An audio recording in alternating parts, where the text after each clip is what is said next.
Bueno, vamos a hablar acerca de la colecistitis aguda.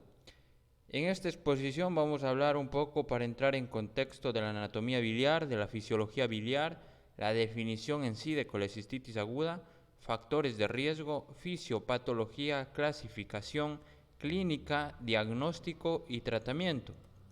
Empecemos con la anatomía. Nosotros, al empezar a analizar la vía biliar, tenemos que hablar del hígado. Del hígado se van a desprender dos conductos, el conducto hepático derecho y el conducto hepático izquierdo, los cuales se van a unir formando el conducto hepático común que posteriormente dará lugar al colédoco. En esta parte en la que pasa de conducto hepático común a colédoco, se va a derivar otro conducto que es el conducto cístico, el cual va a terminar acá en la vesícula biliar. Este colédoco va a derivar en el duodeno y se van a entrecruzar con el páncreas y el conducto pancreático. Entonces, para localizar estas estructuras que les nombré, vamos a tener aquí el conducto hepático izquierdo, el conducto hepático derecho, en donde estos dos se unen es el conducto hepático común. De acá, en donde ya deja de llamarse conducto hepático común y pasa a denominarse colédoco, es de donde se deriva el conducto cístico, el cual desemboca acá en la vesícula biliar. Entonces este sería el colédoco, este el duodeno, en donde finaliza el colédoco, específicamente en la segunda porción del duodeno, se entrecruza con el páncreas y su conducto pancreático. Esta unión del colédoco y el conducto pancreático es la conocida ampolla de Vater, y acá va a haber una puerta que se cierra y se abre, esta estructura que no deja que la bilis salga libremente, sino que controla esa salida de la bilis, se denomina esfínter de Oddi. Entonces, hablando de la fisiología, tenemos que tener en cuenta que la vesícula tiene una función principal, que es la de almacenar bilis procedente del hígado, y no solo la almacena, sino que también la concentra. La bilis en sí es un líquido amarillento verduzco que es producido por el hígado, por su unidad fundamental, los hepatocitos. Esta bilis está conformada por agua, sales biliares, colesterol, bilirrubina y ácidos grasos. Cada una de estas sustancias que componen la bilis va a ayudar en las funciones generales que realiza la bilis. Las funciones generales de la bilis es como detergente o emulsificador de los alimentos grasos, y también la otra función de la bilis es la de eliminar desechos. Entonces, acá vamos a tener en su composición que las sales biliares son las que ayudan a degradar esos alimentos grasos. La bilirrubina, como sabemos, es el producto de desecho de los glóbulos rojos. Si andamos un poquito en la formación de la bilirrubina, tenemos que tener en cuenta que el glóbulo rojo tiene una vida media de 120 días. Una vez que cumple esta vida media, se va a destruir y nos va a dar lugar a dos grupos, el grupo hemo y el grupo globina. El grupo hemo se va a oxidar por medio de la hemoxigenasa, nos va a dar lugar a la biliverdina. La biliverdina se va a reducir por medio de la biliverdina reductasa y nos va a dar lugar a la bilirrubina no conjugada o indirecta, es decir, se oxida y se reduce. Esta bilirrubina indirecta se une al transportador, la albúmina, van a llegar al hígado, en donde por medio de la uromil-glutamil transferasa se va a transformar en bilirrubina directa, la cual va a pasar por las vías biliares y se va a eliminar, cumpliendo la segunda función de la bilis, que es la de eliminar desechos, en este caso desechos producto de los glóbulos rojos, ¿no? Entonces así tenemos que la bilis producida en el hígado va a bajar por los conductos biliares, por el conducto hepático derecho e izquierdo, va a pasar por el conducto hepático común, va a bajar por el colédoco, y acá se va a topar con una puerta, con una estructura que no le permite salir adecuadamente a la bilis, que es el esfínter de Oddi. Entonces, como el esfínter de Oddi está cerrado, lo que va a suceder es que se va a volver esta bilis, va a volver por el colédoco, el conducto cístico, y va a llegar a la vesícula, en donde se va a almacenar. Y es ahí donde cumple su función la vesícula, de almacenar esa bilis que se vuelve y concentrarla. aquí tenemos que tener algo en cuenta, que la bilis que está acá en los conductos biliares, la bilis que está en el hígado, no es igual a la bilis que está acá en la vesícula biliar. Por ello es que tenemos una bilis hepática y una bilis vesicular. La bilis vesicular cambia porque el epitelio de la pared vesicular, este epitelio, esta mucosa, va a realizar algunas funciones, como es la de absorber agua, absorber sodio, absorber cloro, y por otro lado va a aumentar las sales biliares, va a hacer que aumente la bilirrubina, los ácidos grasos, la lecitina. Por eso podemos ver aquí, por ejemplo, en este cuadro comparativo, vemos cómo el agua en la bilis hepática es mayor al agua de la bilis vesicular. Vemos cómo la bilirrubina en la bilis hepática es menor que la bilirrubina en la bilis vesicular. Y así podemos analizar cada una de esta composición, cómo cambia, cómo los niveles son diferentes, los niveles de concentración de estas sustancias en la bilis, ya sea hepática y la bilis vesicular. Ahora bien, tenemos que alimentos como las frutas, verduras, carbohidratos, que sí se degradan en el estómago por el ácido clorhídrico, pasan ya degradados por el intestino para continuar con su proceso de digestión. Pero hay alimentos grasos, los cuales no son degradados en el estómago y asimismo llegan al intestino y necesitan ser degradados para poder permitir que el organismo pueda absorberlos. Entonces aquí es donde viene la función de la bilis. Pero como les dije, acá hay una puerta que es el esfínter de Oddi que no le permite a la bilis salir, y si no le permite a la bilis salir no va a poder realizar su función de degradar estos alimentos grasos para que puedan ser absorbidos por el organismo. ¿Qué es lo que sucede acá? Acá es que al momento que una persona consume alimentos grasos se va a activar una sustancia que es la colecistocinina, o conocida como la CCK. Esta colecistocinina lo que va a hacer es que va a cumplir dos funciones importantes. La primera, la de contracción de la vesícula biliar. Va a permitir que esta vesícula que está llena de bilis se contraiga y expulse la bilis, pero acá igual se va a topar con esta puerta cerrada que es el esfínter de Oddi y no va a permitir que salga la bilis a cumplir su función. Es ahí donde viene la siguiente función, que es la de relajante del esfínter de Oddi. Entonces, contrae la vesícula biliar, expulsa la bilis y relaja el esfínter de Oddi, o sea, lo abre, y esto permite que salga la bilis a degradar estos alimentos grasos y puedan ser absorbidos por el organismo. Ahora, en esto de la fisiología es muy importante saber algunas situaciones como son las presiones fisiológicas de los conductos biliares. Tenemos que tener en cuenta que tres factores regulan el flujo biliar: la secreción hepática, la contracción vesicular y la resistencia del esfínter de Oddi. Hablando de estas presiones, tenemos que tener en cuenta que en ayunas la vesícula biliar tiene presiones de 0 a 20 cc, el colédoco de 5 cc de agua y el esfínter de Oddi de 20 cc. Entonces, cuando se come alimentos grasos y se activa la colecistocinina, esta colecistocinina hace que la vesícula se contraiga. Al contraerse aumenta la presión, puede llegar a aumentar hasta 25 cc. Esto hace que aumente la presión del colédoco, que puede ser entre 10 y 20 cc. Y lo que tiene que lograr la presión del colédoco es superar esta presión de 20 cc del esfínter de Oddi. Entonces supera la presión del esfínter de Oddi y de esta manera puede abrirlo y puede eliminar esa bilis para que degrade estos alimentos grasos y puedan ser absorbidos por el organismo. Ya empecemos a hablar ya en sí de la colecistitis aguda, ya una vez que hemos entrado en contexto.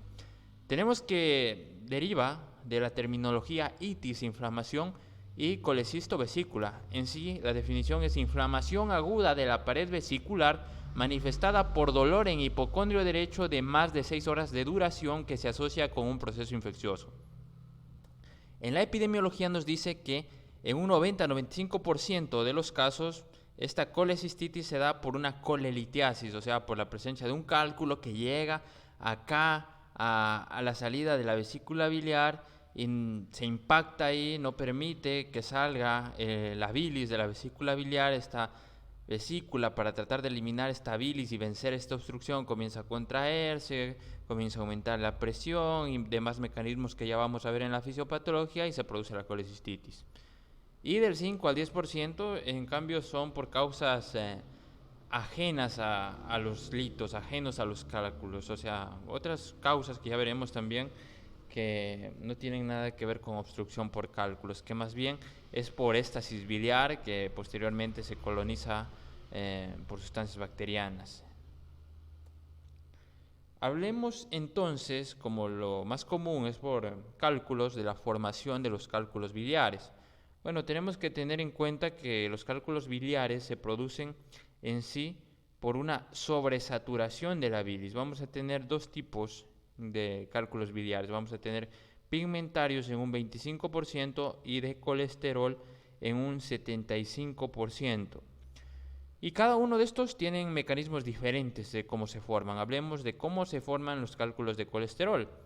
Estos cálculos de colesterol tienen tres fases para su formación, que es la de saturación, la de nucleación y la de crecimiento.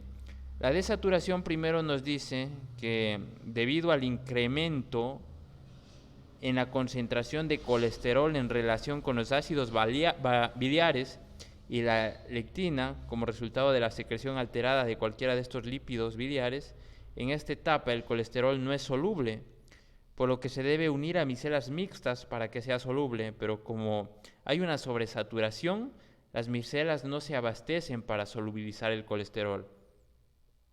Entonces pasamos a la siguiente etapa, que es la etapa de la nucleación.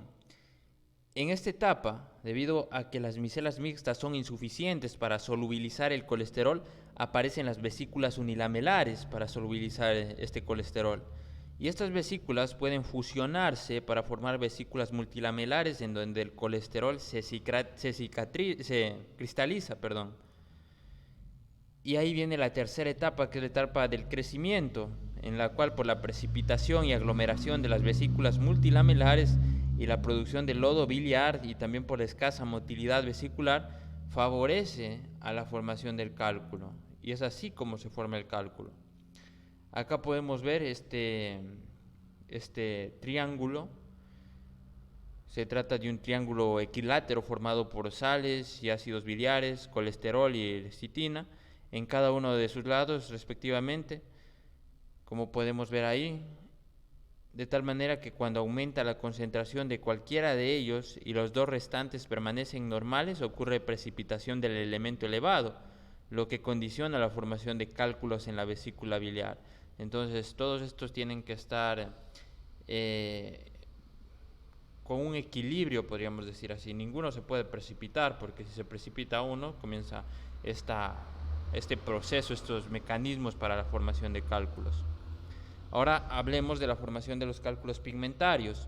Vamos a tener, como ya dijimos, cálculos pigmentarios negros y cálculos marrones.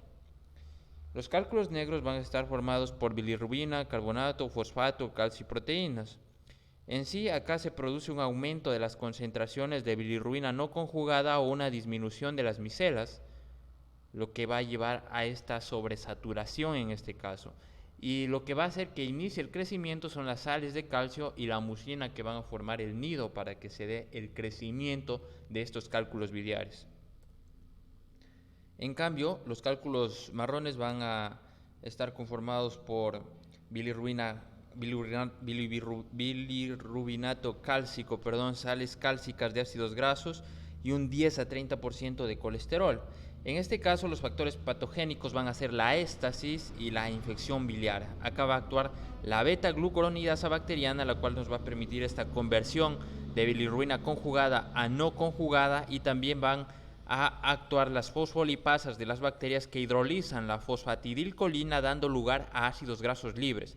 Es decir, acá la beta-glucuronidasa bacteriana y las fosfolipasas ya nos han dado dos sustancias, que son la bilirrubina no conjugada y los ácidos grasos libres. Acá la bilirrubina no conjugada y los ácidos grasos van a precipitar con las sales de calcio. Y la matriz glucoproteica va a favorecer la precipitación, la adición y el crecimiento del cálculo. Existen algunos factores de riesgo para esto de la colecistitis, ¿no? En ello vamos a tener edades mayor a 40 años. Se dice en la epidemiología que personas mayores a 40 años tienen un 20% más de riesgo de padecer de esta enfermedad de la colecistitis aguda, y mayores de 70 años un 30% de padecerla, ¿no? El sexo femenino también, el embarazo, sobre todo para el desarrollo de cálculos de colesterol, normalmente son formas asintomáticas de litiasis biliar en el embarazo, y tanto el barro biliar como los cálculos menores de 10 milímetros habitualmente desaparecen tras el parto. Asimismo, anticonceptivos orales y terapia hormonal sustitutiva con estrógenos, en este caso con mayor riesgo en mujeres menores de 40 años y las que reciben una dosis mayor de 50 microgramos de estrógenos. También otros fármacos como son los fibratos y la ceftriaxona, asimismo antecedentes familiares de litiasis biliar, obesidad, pérdida rápida de peso, nutrición parenteral, diabetes mellitus, cirrosis hepática, dislipidemia, enfermedades hepáticas y metabólicas. Acá algo importante que vale la pena mencionar, en enfermedades como la diabetes, en este caso, debido a que lleva a la enteropatía y neuropatías diabéticas que llegan a los plexos de Meissner, que hacen que la vesícula se torne hipocinética, por lo tanto la vesícula no se va a contraer. También vamos a tener acá esto de la nutrición parenteral. Estos pacientes, como únicamente su nutrición es parenteral, no tienen ese estímulo de la alimentación de la colecistocinina, que como ya explicamos lo que hacía de relajar el esfínter de Od y de contraer la vesícula, y como no se produce esta contracción hay una éstasis biliar, hace que la bilis se quede ahí estancada y posteriormente pueda haber una colonización bacteriana y se pueda dar una colecistitis, en este caso litiásica, por ejemplo. Como para diferenciar un poquito de la colecistitis aguda, hablemos del cólico biliar. El cólico biliar se produce cuando algo obstruye el conducto que permite que la bilis salga de la vesícula biliar. Existen algunos factores de riesgos como son cálculos biliares, inflamación de la vesícula biliar, estrechamiento del conducto biliar, pancreatitis, duodenitis, espasmos en el esófago, nutrición parenteral. Hablemos de la colecistitis litiásica, de la fisiopatología. Es importante hablar de esta porque es la más frecuente, ¿no?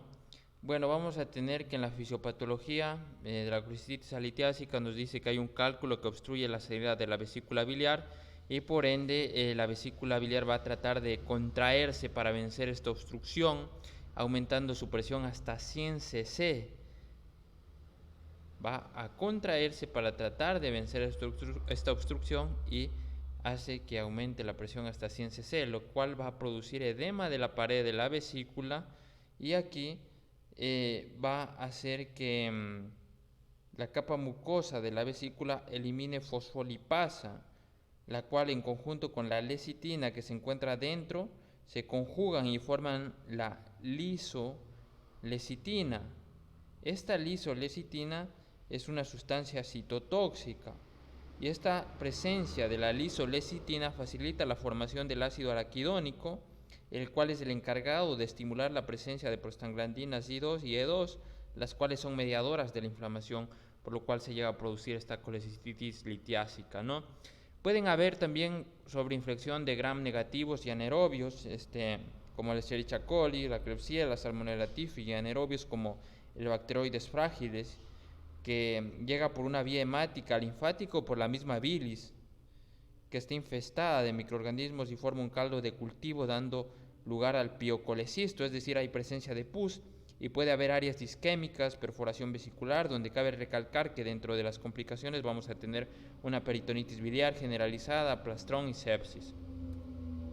A modo de resumen, ¿no? Este esquema va a haber la obstrucción, como ya lo explicamos, que puede ser parcial o completa. Esto produce un aumento en la presión intraluminal, hace que la vesícula luche por vencer esta obstrucción con las contracciones, lo cual va a provocar dolor. Se produce la liberación de estas prostaglandinas, hay un engrosamiento de la pared más edema, hay una oclusión del flujo venoso arterial, lo cual puede llevar a isquemia y posteriormente necrosis. Así tenemos la colecistitis litiásica, que es la menos común. Se produce distensión de la vesícula biliar con éstasis de bilis e isquemia. Se puede dar por procesos infecciosos, ya sea virales o bacterianos. En cirugía mayor, fármacos, traumatismos, ventilación mecánica, nutrición parenteral, como ya explicamos, y quemaduras. Hay factores de riesgo que podemos recordarlos con esta nomenclatura de las 4 Fs de sexo femenino, cuarta década de la vida, obesidad y embarazo, especialmente si es múltiple por este factor de riesgo, ¿no? Existe también una clasificación patológica. Vamos a tener una colecistitis edematosa de 2 a 4 días. En esta la vesícula presenta fluido intersticial con capilares y linfáticos dilatados, edema de pared vesicular. El tejido vesicular está histológicamente intacto con edema en el plano subseroso. Vamos a tener colecistitis necrotizante de 3 a 5 días. La vesícula tiene cambios edematosos con áreas de hemorragia y necrosis. Hay áreas dispersas de necrosis, pero son superficiales y no involucran el espesor completo de la pared. Vamos a tener colecistitis supurativa de 7 a 10 días. Acá la pared vesicular tiene presencia de leucocitos con áreas de necrosis y supuración. La actividad del proceso de reparación inflamatorio no es evidente. La vesícula se contrae y la pared se engrosa debido a la proliferación fibrosa. El absceso perivesicular acá está presente, ¿no? Y tenemos la colecistitis crónica, en la cual ya hay atrofia de la mucosa y fibrosis de la pared vesicular. Puede deberse a la inflamación crónica de grandes cálculos y pueden dar frecuentemente colecistitis aguda. A modo de resumen, entre la litiásica y la alitiásica, podemos ver en este cuadro la frecuencia más en la litiásica, más en mujeres la litiásica, la alitiásica más en quemados, en enfermos críticos, el microorganismo más común en la litiásica, el Escherichia coli, en la alitiásica también el coli, pero también la Klebsiella, el streptococo del grupo D, el Clostridium. La clínica típica de la litiásica: dolor en hipocondrio derecho irradiado, náuseas, vómitos y fiebre. Y en la alitiásica suele ser difícil de valoración por ser un paciente crítico, por pacientes críticamente enfermos. Y el tratamiento de la litiásica generalmente quirúrgico, y de la alitiásica un tratamiento médico intensivo, colecistostomía percutánea versus cirugía urgente. A modo de comparación con el cólico biliar, ¿no? Porque es importante diferenciarlo, vamos a tener que el cólico biliar dura menos de 6 horas, la colecistitis más de 6 horas, el cólico es de aparición brusca y no tiene molestias previas, la colecistitis sí tiene molestias previas. Generalmente los dos suelen ser dolor en epigastrio que se irradia hipocondrio derecho, la irradiación a la parte superior de la espalda o al área interescapular, igual en los dos. En la colecistitis suele haber fiebre, anorexia, náuseas, vómitos y rehúsa moverse por el dolor el paciente. En el cólico biliar no. Minutos después de una comida grasa en los dos, no remite analgésicos la colecistitis aguda. El cólico biliar sí remite antiespasmódicos. No persiste el cólico biliar, en cambio la colecistitis aguda sí persiste en cualquier posición y el movimiento lo aumenta, por eso se rehúsan a moverse. Suele haber una ictericia leve en un 10% y la vesícula palpable también. Al examen físico que vamos a evidenciar, nosotros vamos a evidenciar a la inspección fases de dolor, un paciente sudoroso, pálido. A la auscultación, ruidos hidroaéreos se pueden encontrar ligeramente disminuidos debido al proceso infeccioso que está cursando. A la palpación, hipersensibilidad y resistencias focales en el cuadrante superior derecho. En ocasiones se palpa una masa, la vesícula biliar y el epíplon adherido. El signo de Murphy positivo también es frecuente acá en la colecistitis, al palpar debajo del reborde costal, al momento que el paciente inspira. Si hay dolor es positivo y si no lo hay es negativo. El signo de Boas también, que es la irradiación a la región infraescapular o interescapular, generalmente esto por la inervación de los nervios frénicos que pueden dirigirse al hombro y el cuello. Al diagnóstico, ¿con qué nos vamos a guiar? Primero, laboratorio, lo más básico, biometría hemática. Generalmente hay leucocitos normales en el cólico biliar, una leucocitosis leve a moderada de 12.000 a 15.000 en la colecistitis sin complicaciones. Hay una leucocitosis mayor a 20.000 en una colecistitis ya complicada, como pueden ser una gangrenosa, que ya haya perforación o colangitis concomitante. Otros exámenes que nos pueden ayudar: la bilirrubina, las fosfatasas alcalinas ligeramente aumentadas, transaminasas, amilasas y lipasas, proteína C reactiva y posiblemente aumentada. En los exámenes de imágenes nos podemos ayudar de la radiografía simple de abdomen para excluir otra patología abdominal y tiene en sí escasa utilidad en el diagnóstico de esta patología. Se puede observar cálculos radiopacos que constituyen el 15% en la litiasis vesicular, presencia de gas en la pared vesicular o en la vía biliar, presencia de neumoperitoneo por perforación o ruptura colecística. Y acá está el gold estándar de la colecistitis, ¿no? La ecografía, esta es la prueba de elección para evaluar la colelitiasis, con un 100% de sensibilidad y 18% de especificidad. Existen criterios, como son los criterios mayores: un diámetro transverso mayor de 4 centímetros, un engrosamiento de la pared mayor a 4 milímetros, signo de doble riel, diámetro longitudinal mayor a 10 centímetros, presencia de líquido perivesicular, cálculo en el cuello de la vesícula, y menores como son el signo de Murphy ecosonográfico, presencia o no de cálculos y aumento de la vascularidad. Acá podemos ver en este eco, podemos ver la presencia acá de un cálculo, así se ve en el eco. Podemos ver la pared de la vesícula biliar engrosada.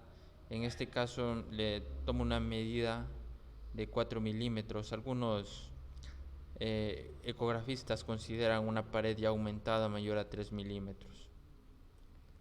La tomografía computarizada, bueno, este examen es escasamente utilizado debido a su costo, ya que en otros exámenes más simples podemos encontrar también el diagnóstico. Sin embargo, nos permite observar con más facilidad una colecistitis enfisematosa en este caso, y ver patologías concomitantes también. Diagnósticos diferenciales. Bueno, ante el reporte negativo de las pruebas diagnósticas para colecistitis o colelitiasis, se debe realizar diagnóstico diferencial con alguna de las siguientes entidades nosológicas, como son enfermedad acidopéptica, apendicitis aguda, obstrucción intestinal, pancreatitis aguda, cólico renal o biliar, colangitis aguda bacteriana, pielonefritis, hepatitis aguda, hígado congestivo, angina de pecho e infarto de miocardio. Acá vamos a tener los criterios diagnósticos de la colecistitis aguda según las guías de Tokio 18, signos locales de inflamación, signos sistémicos de inflamación y hallazgos de imágenes. Signos locales: signo de Murphy, masa, dolor o sensibilidad en cuadrante superior derecho. Signos sistémicos de inflamación: fiebre, PCR elevado, leucocitos elevados, y hallazgos de imágenes característicos de colecistitis aguda. Si tenemos un ítem A y un ítem B, vamos a tener una sospecha diagnóstica, y si hay un ítem A, un ítem B y un ítem C, un diagnóstico definitivo. Existen criterios de severidad para poder clasificar esta colecistitis aguda, en la cual vamos a tener el grado 3, que es la severa, si hay disfunción cardiovascular, neurológica, respiratoria, renal, hepática o hematológica. El grado 2, si hay al menos uno de estos, que es glóbulos blancos mayor a 18.000, masa dolorosa palpable en el cuadrante superior derecho, duración de síntomas mayor a 72 horas y marcada inflamación local. Y grado 1 si no reúne ninguno de los criterios del grado 2 o el grado 3. Pueden ser definidas como una colecistitis aguda en un paciente sano sin disfunción de órganos. Acá un algoritmo de el diagnóstico y evaluación de la gravedad mediante las guías. El grado 1, antibióticos y cuidados generales de apoyo. Podemos realizar observación o colecistectomía laparoscópica temprana, depende al paciente, ¿no? El grado 2, en la moderada, antibióticos y cuidados generales de apoyo, igual colecistectomía, cirugía de emergencia o colecistectomía laparoscópica electiva o urgente drenaje de la vesícula biliar temprana. Y el grado 3, severa, igual antibióticos, soporte general de órganos, urgente drenaje de la vesícula biliar temprana y la colecistectomía laparoscópica electiva. En el tratamiento, bueno, en el cólico biliar y la colecistitis aguda hay que diferenciar, ¿no?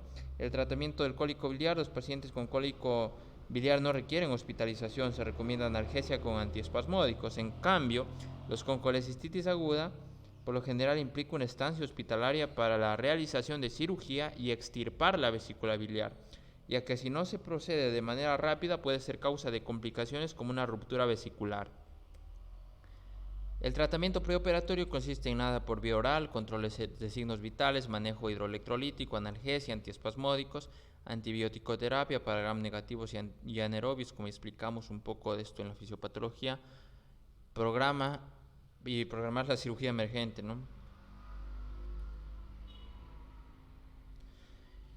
Acá, en los antibióticos, en el grado 1 podemos utilizar ciprofloxacina y metronidazol, ampicilina, gentamicina y metronidazol, ceftriaxona 1 a 2 gramos cada 24 horas intravenoso durante 3 días, o sea, cualquiera de estas, no todas. Colecistitis aguda grado 2, podemos utilizar ceftriaxona de 1 a 2 gramos cada 24 horas intravenoso, más metronidazol 500 miligramos cada 8 horas intravenoso de 10 días a 2 semanas. En el grado 3, piperacilina más tazobactam 4 gramos a 0.5 miligramos cada 6 horas en perfusión intravenosa extendida. Y la duración del tratamiento antibiótico va a ser individual para cada paciente, depende al grado. Por ejemplo, en el grado 1 se recomienda 3 días, aunque ya también hay estudios que dicen que se debe suspender la antibiótico-terapia tras la colecistectomía. En el grado 2 y 3, la duración del tratamiento antibiótico recomendado es de entre 10 a 15 días. Y las indicaciones para realizar el tratamiento quirúrgico: en el grado 1, si hay ausencia de comorbilidades que contraindiquen una intervención quirúrgica urgente, si hay una colecistitis en embarazadas en el segundo trimestre. En el grado 2, ausencia igual de las comorbilidades, un tiempo de evolución menor a 7 días de evolución, en pacientes sin comorbilidades o con comorbilidades estables con un Apache menor a 7, en pacientes con comorbilidades con un Apache entre 7 y 14 en centros con experiencia laparoscópica, en embarazadas en el segundo trimestre, cuando hay presencia de signos de inflamación local marcada. En el grado 3, si no hay disponibilidad de otra modalidad terapéutica y si hay ausencia de respuesta a tratamiento de soporte o al drenaje percutáneo. Acá podemos ver las variantes quirúrgicas, ¿no? La colecistectomía, que puede ser colelap o abierta. La colecistectomía, los beneficios de la colecistectomía precoz en la colecistitis aguda dentro de los primeros 7 días de iniciados los síntomas era de elección debido a que acortaba la estancia hospitalaria y reducía el riesgo de complicaciones como colecistitis gangrenosa o enfisematosa. Lo que se hace, por ejemplo, en la laparoscópica es introducir trocares, introducen un trocar, inflan el abdomen de gas de CO2. Esto hace que luego, al ingresar el laparoscopio, se pueda evidenciar cada uno de los órganos abdominales. Se ingresa otra herramienta por otra apertura, se corta la vesícula, se la coloca en la funda de recolección, se saca la vesícula por otra apertura y luego se cierra cada una de estas aberturas. Y vamos a tener la colecistostomía percutánea. ¿Qué es esto de la colecistostomía percutánea? En sí es el drenaje externo del contenido de la vesícula biliar con una sonda orientada mediante ecografía. Se ha propuesto como una de las formas de tratar a pacientes de edad avanzada o pacientes con enfermedades coexistentes que no pueden soportar, por ejemplo, una cirugía como estas que acabamos de mencionar. Y hay varias indicaciones para la colecistostomía percutánea, ¿no? Acá un poco de la bibliografía y un poco como para ya reforzar lo final, analizar algunos artículos como son: ¿es segura y eficaz la colecistostomía percutánea en la colecistitis aguda?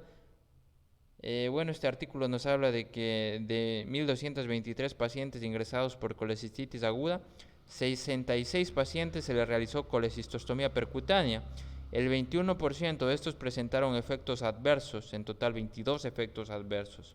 5 de estos efectos fueron relacionados con la colecistostomía percutánea.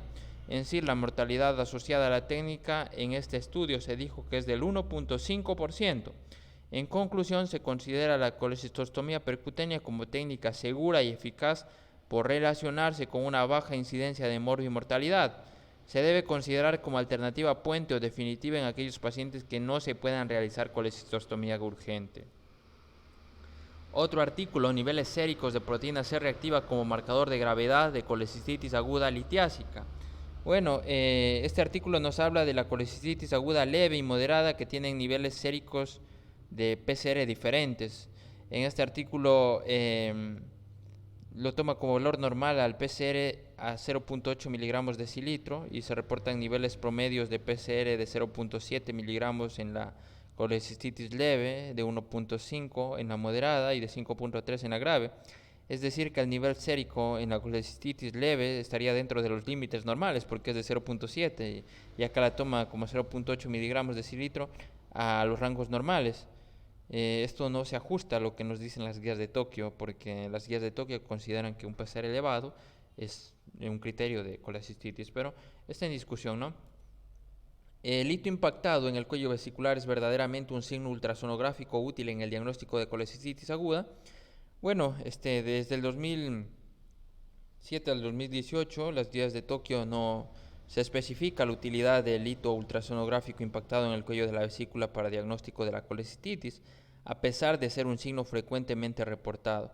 En 1983 nos dice que hubo un estudio que valoró la sensibilidad y especificidad de este signo para detectar colecistitis aguda y lo calificó con una sensibilidad de 30% y una especificidad de 70%. Pero en sí, este estudio nos dice que hay escasos estudios e investigaciones del verdadero valor diagnóstico de este hallazgo. Y eso sería todo acerca de la colecistitis.